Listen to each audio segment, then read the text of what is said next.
السلام عليكم ورحمة الله تعالى وبركاته. دمانتين أصحابتي وأنا سلامي مركز كل سجنتهين بقى ومسكينك الله إذا له صدق هذا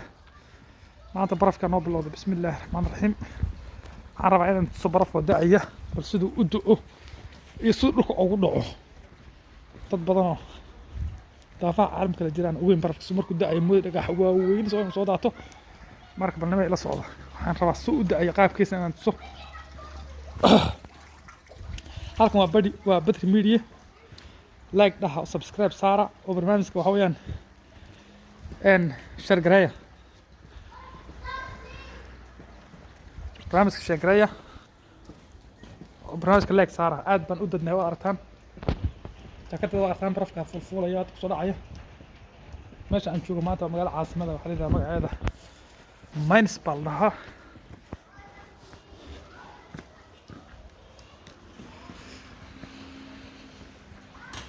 barafku markuu da'ayo horta cirku cadaanaya si isagoo roob dhibic cad ah tuuraya oo roobku mar waa laba kala nooc marna waa mar madow yahay oo uu mihigaan yahay marna waa mar uu yahay cir cadaa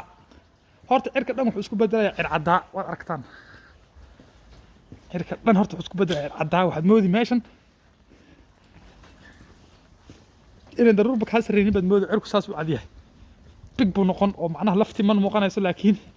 barafka cad oo dada saaran baa muuqanaad moodid inuu yar dhow yahay oo roobka markuu da'ayo ka yar dhow yahay taas waa mid tan kale markuu da'ayo bal ifeeriya gacanta saa ugu horinaya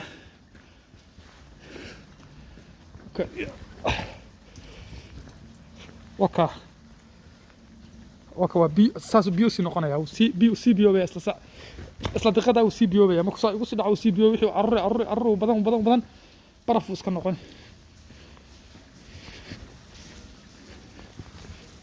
waka ma soo qabtada wakaas waa biyo caadi weeyaan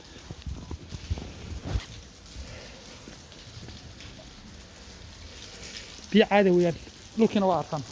waa dhul roob ku da'ayo oo biyo soconayaano ay lugeynayaan kula noqonaya waa arkaan soo dhulka roob ugu da'ayo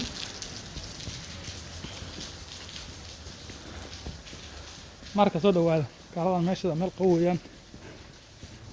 markan oo kale hilibka iyo raashinka u baahan fridge lama geliyo banaanka la dhigaa bishan kul sharanka bahalka la yiraahdo ama bahalka la yiraahdo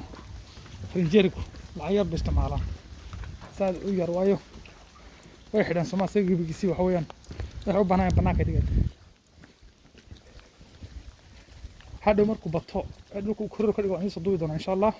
intaasaan maanta in la wadaagayaa maanta waa 31 bisha December برينا إن شاء الله وصنت كعصب قارضة إنك صنت كعصب مسلمين تعنا هاي وصنت كعصب قارضة بيشد جانوري بكوة إن شاء الله خير بما يرجع سومالي ملك السوق الجوكتان بعد السلام عليكم ورحمة الله تعالى وبركاته.